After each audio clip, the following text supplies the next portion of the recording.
Bhuvi properties private limited వారి 7 hills future city ఇప్పుడు మన సాగర్ హైవేలో నమ్మకానికి అమ్మలాంటిది మన భూవి ప్రాపర్టీస్. మా భూములు మాకు అయ్యిందాక మేము పోరాడుతూనే ఉంటాం. ఇదే మేము ఎన్ని రోజులైనా ఎక్కడికైనా పోతాం, దక్కించుకుంటాం. మా భూములు మాత్రం పోయాం. సీతక్క కూడా వచ్చి పాదయాత్ర చేసి 8 కిలోమీటర్లు నడిచిందంట. అన్ని నడిచి ఇప్పుడు వస్తలేదుగా. మరి తీసుకున్న భూములు వాపసు ఇవ్వడం వదిలేయండి. ఈయన్ భూములు ఎవరైతే రైతులు ఇయ్యలేదో ఇప్పటిదాకా కోర్టు నుంచి స్టే తెచ్చుకున్నారో ఆ రైతుల భూములు కూడా గుంజుకుంటామని ఈ ప్రభుత్వం మొదలెట్టింది. అది బతకకుండా కూడా దొంగతనంగా నూకిపోతుండు, కరెంట్ కట్ చేస్తుండు. ఎందుకు మేము కన్నా కష్టం చేసి సంపాదించుకున్నాం.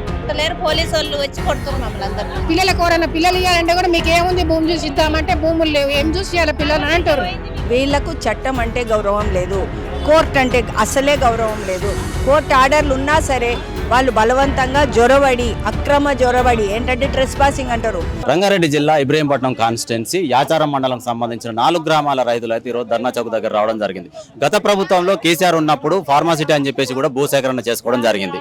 ఇప్పుడు ప్రస్తుతం ఏంటంటే ఇప్పుడు ముఖ్యమంత్రి ఉన్నటువంటి రేవంత్ రెడ్డి గతంలో కేసీఆర్ హయాంలో అక్కడికి వెళ్ళి 8 కిలోమీటర్ల మేర పాదయాత్ర చేయడం జరిగింది. మీకు న్యాయం చేస్తాం, మీ భూములు మీకు ఇస్తాం, మీ డబ్బులు మీకు ఇస్తాం అని చెప్పేసి కూడా సీతక్క కావచ్చు, దామోదర్ రాజనరసింహ కావచ్చు, కోదండరెడ్డి కావచ్చు, ప్రస్తుతం ఉన్న ముఖ్యమంత్రి రేవంత్ రెడ్డి గారు కూడా వాళ్ళకి హామీలు ఇవ్వడం జరిగింది. ప్రభుత్వం వచ్చి 30 నెలలు అవుతున్నా కూడా వీళ్ళకు న్యాయం జరగలేదని చెప్పేసి కూడా ఈరోజు ధర్నా చౌక్లో నిరాహార దీక్ష అయితే వీళ్ళు కొనసాగిస్తున్నారు. దీనికి సంబంధించి రైతులు ఇక్కడ ఉన్నారు, దానికి సంబంధించిన నాయకులు కూడా ఇక్కడ ఉన్నారు.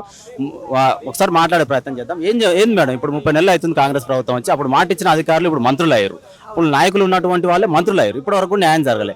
ఏంది, ఎలా చేయబోతున్నారు? వాళ్ళైతే న్యాయం చేసే ఉద్దేశం అయితే నాకు కనిపిస్తలేదండి. ఎందుకంటే న్యాయం చేసే వాళ్ళైతే అప్పుడే చేసేవాళ్ళు.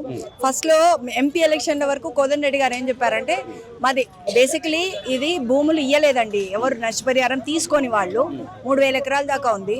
మాకు అన్యాయంగా వాళ్ళు ఆన్లైన్ కట్ చేశారు, ఎవరు వాళ్ళు కట్ చేశారు.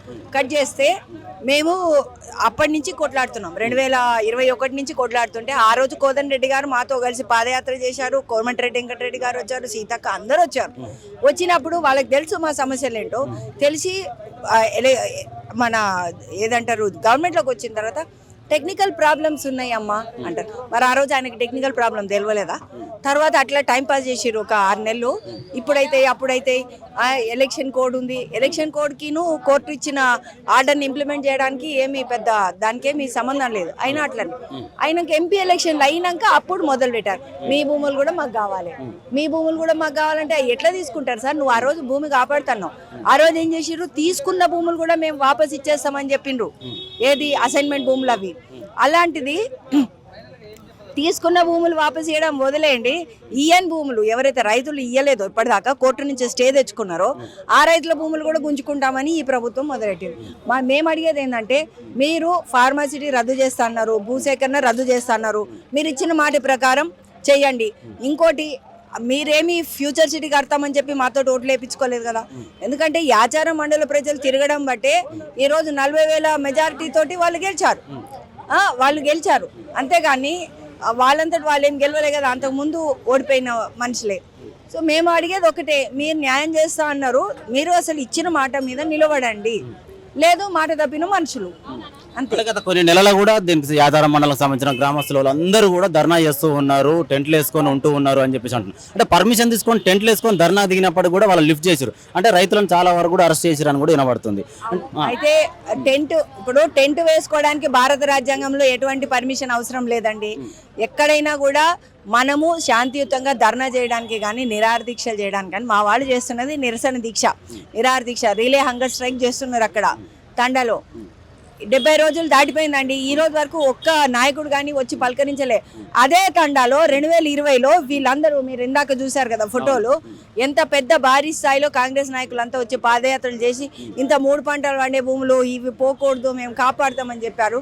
మరి ఈ రోజు ఏమంటున్నారు, లేదు మేము భూములు తీసుకుంటాం అని అంటున్నారు. సో ఒకటేంటంటే వీళ్ళు ఈ ప్రభుత్వం, ముఖ్యంగా ఈ రేవంత్ రెడ్డి ప్రభుత్వం చేస్తున్నది ఏంటంటే, వీళ్ళకు చట్టం అంటే గౌరవం లేదు, కోర్టు అంటే అసలే గౌరవం లేదు. కోర్టు ఆర్డర్లు ఉన్నా సరే వాళ్ళు బలవంతంగా జొరబడి, అక్రమ జొరబడి, ఏంటంటే ట్రెస్ పాసింగ్ అంటారు, పోలీసుల్ని క్వశ్చన్ చేస్తున్నాం మేము. మీరు ఎట్లా ఇది కంటెంప్ట్ ఆఫ్ ద కోర్ట్ జరుగుతుంటే మీరు వాళ్ళకి ఎందుకు సహకరిస్తున్నారు? రెవెన్యూ అఫీషియల్స్ అందరూ ఇల్లీగల్ పనులు చేస్తున్నారు, మీరు ఎందుకు వస్తున్నారంటే మీరు కంటెంప్ట్ వేసుకోండి పోండి అంటారు. ఇట్లా మాట్లాడుతున్నారు. ఈ ప్రభుత్వానికి అస్సలు ఎటువంటి అంటే లాలెస్నెస్, అరాచకం అంటారు చూడండి, ఇది ఒక అరాచక పాలన. ఫైనల్ గా ఏం చేయబోతున్నారు మేడం మరి? మేమైతే మా పోరాటం కొనసాగిస్తాం. కేసీఆర్ని సాగనంపినాం, ఈయనను కూడా పంపిస్తారు. ప్రజలు దాల్చుకుంటే చేయలేని అంటూ ఏం లేదండి. పంజాబ్ రైతులే మాకు ఆదర్శం. మేము కూడా చేస్తాం. మా పోరాటం ఎంతవరకు సాధ్యమవుతుందో చూద్దాం, అది సమయమే నిర్ణయిస్తుంది ఎటు వెళ్తుంది ఏంటి అనేది. మేము చేస్తున్నది ఒక ధర్మ యుద్ధం, వాళ్ళు చేస్తున్నది అధర్మం. ఇంకా మాట్లాడితే దౌర్జన్యం. సో మేము ఎందుకంటే ఈరోజు ఇక్కడ ధర్నా పెట్టడానికి కారణం కూడా ఏంటంటే ఈ ప్రభుత్వం చేస్తున్నటువంటి చట్ట వ్యతిరేకమైనటువంటివి అరాచక పాలన అందరి దృష్టికి తీసుకుపోవాలి. ఎందుకంటే ఈయనేదో చాలా గొప్పగా ఇంకోటి ఎల్లుండి వస్తుండండి మా దగ్గర ఫార్మా కంపెనీలు ఓపెన్ చేయడానికి. అసలు ఏం ముఖం పెట్టుకుని వస్తుండండి ఆయన ఏం చెప్పిండు, ఫార్మా అంటే ఎంత ఘోరము అది ఇది అని చెప్పిండు. మరి అదే ప్రాంతంలో మీరు ఫార్మా కంపెనీలు శంకుస్థాపన చేయడానికి ఏ ముఖం పెట్టుకొని వస్తున్నారు కాంగ్రెస్ నాయకులు? అసలు వాళ్ళకు ఉందా ఇజ్జత్ అనేది ఉందా? వాళ్ళు ఆలోచన చేసుకోవాలి, అది వాళ్ళు ఆత్మ పరిశీలన చేసుకోవాలి. మనం చేసేది మంచిదా చెడ్డదా అని. అంటే మీ పోరాటం కొనసాగిస్తాం, ఎంత దూరం అయినా వెళ్తాం అంటారు. ఒకవేళ మీ పోరాటం విఫలమయ్యే పక్షంలో ఫైనల్గా ఏం డిసైడ్ అవుతారు మేడం? అది ఆ రోజు ఆలోచిద్దామండి. ఇప్పుడెందుకు, ఇంకా ఇప్పుడే కదా మొదలైంది. అసలు ఇప్పుడు ఇన్ని రోజులు కూడా మేము ఓపికగా ప్రతిసారి మా ఎమ్మెల్యే దగ్గరికి వెళ్ళాము, అందరినీ రిక్వెస్ట్ చేశాము, ప్లీజ్ మీరు ఇచ్చిన మాట నిలబెట్టుకోండి. మొన్న తేటతెల్లం అయిపోయింది. ఫ్యూచర్ సిటీ అదేదో మొత్తం ఒక మీటింగ్లో రేవంత్ రెడ్డి గారు మీరు ఎట్లయినా సరే పైసలు తీసుకున్నాడు. మరి పైసలు తీసుకునేటట్టయితే నువ్వు భూమికి భూమి లేదు, నీ భూమి ఇవ్వగానే ఆయనకు బాధేస్తుంది. అంటే వాళ్ళ భూమి బంగారం, మాదేమో పెంటనా మట్టినా? ఎందుకంటే మీరు ఎప్పుడు కూడా అడ్డిపావు సేరు రైతుల దగ్గర గుంజుకుంటున్నారు. మరి పెద్దంపూ స్వాములు వీళ్ళందరి దగ్గర, మా కోదండరెడ్డి దగ్గర 200 ఎకరాలు 300 ఎకరాలు ఉంది. మరి ఆయన ఇవ్వచ్చు కదా. మేము అదే అంటున్నాం, నువ్వు ఇచ్చే 45 లక్షలకు సరే మా రైతులు కొంటారు, నీ భూమి మేము కొంటాం, ఉత్తగా అడగట్లే. మీరు ఏదైతే నష్టపరిహారం అంటున్నారో ఆ నష్టపరిహారం మీరే తీసుకోండి, మీ భూమి మేము తీసుకుంటాం, అంతే కదా. చూద్దామండి.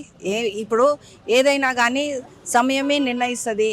చేయడం ఏదేమంటారు, చేయడం మన ధర్మం. కృష్ణుడు అది భగవద్గీతలో చెప్తారు చూడండి, కర్మణ్యేవాది కార్యశే మా ఫలేషు కదాచన. కర్మ చేయడము మన ప్రయత్నం మనం చేయడం, తర్వాత సమయం నిర్ణయిస్తుంది, భగవంతుడు నిర్ణయిస్తాడు. చూద్దాం. వచ్చారు రేవంత్ రెడ్డి ఏమో అప్పుడు ప్రతిపక్షంలో ఉన్నప్పుడు మీకు న్యాయం చేస్తా అన్నాడంట, ఇప్పుడు వరకు సపోర్ట్ లేదు. మరి ఏం చేద్దాం అనుకుంటారు? మేము మా భూములు మాకు కావాలనుకుంటున్నాం సార్. మా భూములు మాకే ఇవ్వాలి. మేము ఎన్ని రోజులు తిప్పలు పడ్డా కానీ మాకే కావాలి. మా పిల్లలు ఎంత పోతారు సార్? మరి మేము వచ్చింది దానికే. వీడికైనా 10 ఏళ్ళ సంది తిరుగుతున్నాం. గవర్నమెంట్ ఆఫీసర్లు కూడా వస్తారంట కదమ్మా, మీరు కోర్టుకు పోయి స్టే తెచ్చుకున్నా కూడా అధికారులు వచ్చి వాళ్ళ పనులు వాళ్ళు చేసుకుంటారు. వాళ్ళ పనులు వాళ్ళు చేసుకుంటున్నారు, మమ్మల్ని ఎవరు పట్టించుకుంటలేరు. పోలీసు వాళ్ళు వచ్చి కొడుతున్నారు మమ్మల్ని అందరూ. ఆపితే ఒక్కరం పోతే ఏమంటారు సార్, పట్టుకొని పోతారు. ఒక్కరం పోతే పట్టుకొని పోతారు సార్. ఊర్లో కూడా మీరు కొన్ని 2-3 నెలల నుంచి కూడా ధర్నా చేస్తారు చుట్టుపక్కల గ్రామాల్లో. చేస్తూనే ఉన్నాం సార్, అందరం చేస్తూనే ఉన్నాం కానీ వాళ్ళు ఒక్క మనిషికి 10 మంది వస్తారు పోలీసు వాళ్ళు సార్. మేమేం చేస్తాం ఒక్కరం పోతే? ఎమ్మెల్యే అంటున్నామ్మా, ఏమన్నాడు, మీకే ఇస్తాం, మీకే ఉంటది, ఎక్కడ పోదు అని అన్నాడు. రద్దు చేస్తాం దాన్ని, మీ భూములు మీకే ఇస్తాం, ఎక్కడ పోదు అని చెప్పిండు మాకు. ఎట్లనైనా మీరు ఇస్తారు, మేము తీసుకుంటాం అని తీసుకుంటారు. పిల్లలకు ఎవరైనా పిల్లలు ఇవ్వాలంటే కూడా మీకు ఏముంది భూమి చూసి ఇద్దామంటే భూములు లేవు, ఏం చూసి ఇవ్వాలి పిల్లలు అని అంటారు. ఉన్న 2 ఎకరాలు మేము ఎట్లా బతకాలి? మాకున్నాయి రోడ్డుకే ఉన్నాయి భూములు, మేము లేనప్పుడు చూసి మా అవి కూడా నూకిపోతారు వాళ్ళు. ఇప్పుడు జేండి పట్టాలు ఉంటాయి, నేను అమ్ముకోకపోతే నువ్వు అమ్ముకోటివి, నా దాంట్లో వచ్చి నేను నూక్తివి, ఎవరని చెప్తాం? మేము చెప్పం, నూకిపోతారు. ఏంది ఇప్పుడు మీరు కొన్ని నెలల నుంచి పోరాటం చేస్తూ ఉన్నారు. ఆన్లైన్ లేదు, ఏం లేదు, వస్తున్నాం పోతున్నాం. ఇప్పటి వరకు ఏది కాదు, మాకు ఎటువంటి న్యాయం కూడా జరగలే. మాకు మరి ఏం చేద్దాం అనుకుంటారమ్మా? మరి పోరాడతాం, మా భూములు మాకు అయ్యిందాక మేము పోరాడుతూనే ఉంటాం. ఇదే మేము ఎన్ని రోజులైనా ఎక్కడికైనా పోతాం, దక్కించుకుంటాం. మా భూములు మాత్రం పోయియం. వేరే దగ్గర మీకు భూములు ఇస్తున్నారంట? వద్దు, మాకు వేరే దగ్గర ఎందుకు? మాకు భూములు ఇయ్యలే, ఏమి ఇయ్యలే. ఉన్న 2 ఎకరాలు మా భూములు మాకే చాలు. మాకు ఆయన ఇచ్చే భూములు మాకు ఏమీ వద్దు, రైతు బంధు వద్దు, ఏ వద్దు, రుణమాఫీ కూడా వద్దు, కానీ మా భూములు మాకు ఇప్పిస్తే చాలు అంతే. అంతే ఆన్లైన్ ఎక్కియాలి, మా ఉన్న 2 ఎకరాల భూములు మాకు చాలు. ఇప్పుడు ఉన్న రేవంత్ రెడ్డి ముఖ్యమంత్రి గారు ప్రజాపాలన ఇది అని చెప్పేసి మీకు మహిళలకు ఫ్రీ బస్సు పెట్టిండు. నెత్తిలో కట్టుకోనికి ఎందుకు ఆ ఫ్రీ బస్? మాకు ఆ ఫ్రీ బస్ పెట్టిండు, కిరాయి కట్టుకోలేమా మేము? ఇదివరకు ఇప్పుడు ఈ 2 ఏళ్ల సంది కిరాయి కట్టలేము, అంతకుముందు పోలేమా? ఆ కిరాయి పెట్టే బదులు రైతులకు ఉపయోగపడి మందుల సంచులు గవి మనకు ఫ్రీ ఇస్తేమే రైతులకు ఉపయోగపడేటి. మాకు ఏమిస్తుండే ఆయన? ఏమిస్తలేడు. ఎందుకు ఆ ఫ్రీ బస్ 1500 చేసి 2300 ఇస్తుండు. ఏం ఉద్యోగం చేసినాడు? ఏం సుఖం చేసిండు మాకు ఆయన వచ్చి? మాకు ఎన్ని రోజులు అయినా పోరాడతాం, మా భూములు మాకు కావాలి. దొంగతనంగా వచ్చి ఎందుకు నువ్వు పోతున్నాడు? మేము అమ్మినాం, బుద్ధి తక్కువ అమ్మినాం. నువ్వేదో ఉద్యోగం పెట్టినాడు, నువ్వేదో పెట్టినాడు. మేము పసల జీవాలను నేర్పుకోండి బతంగా, అది బతకకుండా కూడా దొంగతనంగా నూకిపోతుండు, కరెంట్ కట్ చేస్తుండు. ఎందుకు? మేము కన్నా కష్టం చేసి సంపాదించుకున్నాం, మా భూములు మేము ఉండాలి మాకు అంతే. గత ప్రభుత్వంలో కేసీఆర్ అనేది మీ దగ్గర అసైన్డ్ భూములు తీసుకుంటా అన్నప్పుడు రేవంత్ రెడ్డి వచ్చి మీ తరపున నిలబడతా అని మాట ఇచ్చిపోయారు. సీతక్క కూడా ఇచ్చారు. 30 నెలలు అవుతుంది, మరి ఇప్పటి వరకు న్యాయం జరగలే. మీరు ఇంకా పోరాడుతూనే ఉన్నాం. మరి మా గతలు ఏంది, మా బతికేంది? మరి ఇప్పుడు మాదంటే ఇంత కాడికి అయిపోయింది. మేము కన్న పిల్లలకి ఏం గతి చెప్పు? అది ఒకటి మాకు న్యాయం కావాలి అంతే. సీతక్క కూడా వచ్చి పాదయాత్ర చేసి 8 కిలోమీటర్లు నడిచిందంట. అన్ని నడిచింది, ఇప్పుడు వస్తలేదుగా మరి. అన్ని నడిచింది. ఏం మాటలు అంటే ఏం సక్కదనం ముందుకు రావాలి. ఎమ్మెల్యే అంటున్నాం ఇప్పుడు మా ఎమ్మెల్యే అంటే చేస్తా పోయిన భూములు పోని భూములు అన్ని పోయిన భూములు అంటే పోయినాయి, ఇచ్చడం అయిపోయింది. మా ఉన్న భూములు ఆన్లైన్ లెక్కిస్తే మేము సంపాదించుకున్నాంగా, మేము ఇయ్యలేగా, మాకైతే సంపాదించలేగా. మేము కన్నా కష్టం చేసి సంపాదించుకున్నాం. ఇప్పుడు ఒక పిల్ల పెళ్లికుంది, అది దగ్గర అమ్ముకుందాం అంటాడు, ఆన్లైన్ లో భూమి లేదు. మరి ఏం చేయాలి అప్పుడు మేము? అది మా బస్. కేసీఆర్ తీసుకుంటూ ఇప్పుడు ఏమో న్యాయం చేస్తానా? న్యాయం చేస్తలేడు. మరి ఆయన ప్రభుత్వం బాగుందా, ఈయన ప్రభుత్వం బాగుందా? ఎవరు ప్రభుత్వం బాగాలేదు, 2 అంతకే ఉంది. ఈయన చేస్తారని ఈయన చేయలేదు, ఆయన చేస్తారని ఆయన చేయలేదు, 2 అంతే. ఏం చేస్తారు మరి? లాస్ట్ వరకు ఏం చేద్దాం అనుకుంటారు? మరి ఏం చేద్దాం అనుకుంటే గిట్లే పోరాడుకుంటాం అంతే. నాది 3 ఎకరాలు ఉంది, ఇయ్యలేదు మేము సార్. ఇయ్యక మేము మా భూమి ఇయ్యక మేము పోరాటం ఆడుతున్నాం, కానీ మేము విన్నాడు ఇయ్యమంటే ఇయ్యం ఆ భూమి. అంతే సంగతి. ఎవరు చేస్తున్నారు సారు? మా భూమి మేమే చేసుకుంటున్నాం, ఎవరు రానియం మేము.